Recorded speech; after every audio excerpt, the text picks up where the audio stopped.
तो भेदभाव कर कौन रहा है? अब सवाल यहीं पर आकर अटका। ये नाम और पहचान पर इतना घमासान, आपको ये अंदाजा, ये कभी ऐसा भी होगा? देखिए, बहुत सी बातें मेरे दिमाग में चल रही हैं, लेकिन जाहिर है कि मैं बहुत कुछ ही बातें आपके सामने रख पाऊंगा।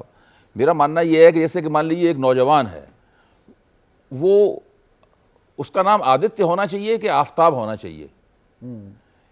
अगर इसके ऊपर बहस आ जाएगी पूरी, अगर एक मुसलमान नौजवान अपना आदित्य नाम रख लेता है या कोई हिंदू अपना नाम आफताब रख लेता है, इकबाल खुराना बहुत से हिंदुओं का नाम मिल जाएगा आपको।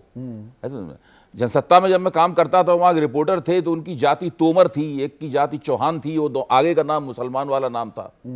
तो जो मिली भारत की जो मिली जुली संस्कृति है, जिसको गंगा जमुनी संस्कृति भी कहा जाता है, अगर उसके खिलाफ उसको किस तरीके से तोड़ना है, मिली जुली संस्कृति के लिए कोई जगह नहीं रहेगी। जैसे ही मिली जुली संस्कृति का कोई भी नमूना नाम के रूप में या किसी रूप में सामने आएगा तो उसको हम छल और छद्म करार देने लगेंगे। कहते हैं सबका डीएनए एक है, डीएनए एक है तो नाम कोई भी रख लो। हाँ, कोई भी नाम रख लो।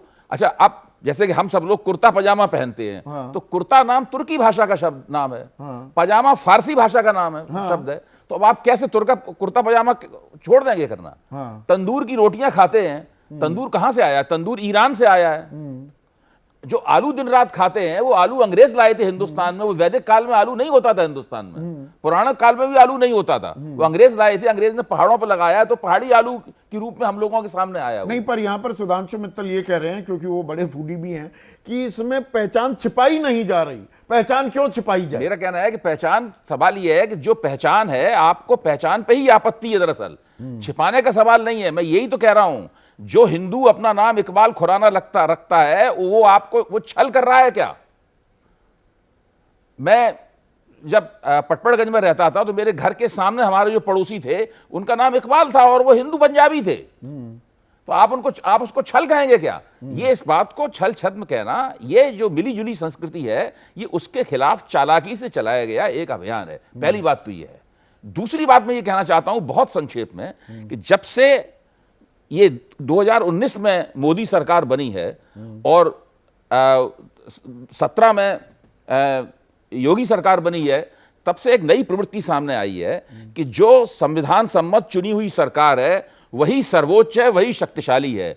उसके ऊपर कोई नियंत्रण, कोई संतुलन कायम करने की कोई भी कोशिश, system of check and balance, चाहे भले वो पावर भी हमारे संविधान में निहित है। और वो सब लोग, इनके पैरोकार, जिसमें हमारे उपराष्ट्रपति महोदय भी शामिल हैं, इस तरह के तमाम भाषण देते हुए घूमते हैं कि अगर सुप्रीम कोर्ट ऐसा करता है तो ये चुनी हुई सरकार के खिलाफ, चुनी हुई सरकार को कमजोर करने वाली बात है। इस प्रकार के भाषण खुल के दिए जाते हैं। भारतीय जनता पार्टी उनके ऊपर कोई आपत्ति नहीं करती। पर वहां तो भाई एग्जीक्यूटिव यानी कि कार्यपालिका, विधायिका और न्यायपालिका, एग्जीक्यूटिव, लेजिस्लेचर एंड जुडिशरी, ये तो सेपरेशन ऑफ पावर्स हमारे संविधान में निहित है, बेसिक स्ट्रक्चर है। जब आप व्यवहार में बिना घोषित किए हुए इनका उल्लंघन करना शुरू कर देंगे, तब बड़ी समस्या खड़ी होगी। भाई सवाल यह है कि एक सुप्रीम कोर्ट ने एक टिप्पणी की, अंतरिम रोक लगाई, लेकिन वही काम दूसरे रास्ते से किया जा रहा है। अब क्या करें लोग? अब फिर दौड़ के सुप्रीम कोर्ट जाएं, फिर कंटेम्प्ट ऑफ कोर्ट का मुकदमा लगाया जाए, फिर सुप्रीम कोर्ट उसके ऊपर गौर करे, फिर किसी तीसरे रास्ते से पिसेगा कौन है?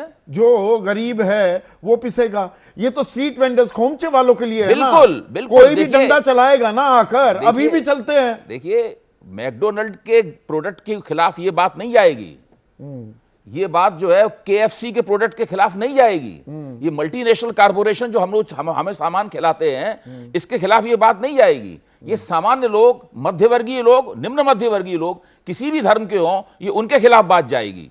और यहां पर जो और इशारा किया अभय दुबे ने, गंगा जमुनी तहजीब की जब हम बात करते हैं, गंगा जमुनी तहजीब की, तो गंगा और यमुना जब मिलते हैं तो संगम होता है। अब वहां पर क्या आप ये बता सकते हैं ये गंगा का पानी है और ये यमुना का पानी है?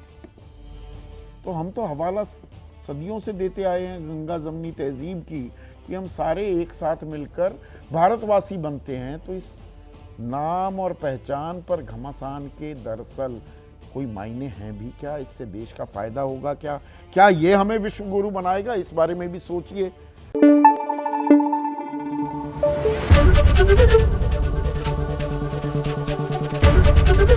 एबीपी न्यूज आपको रखे आगे।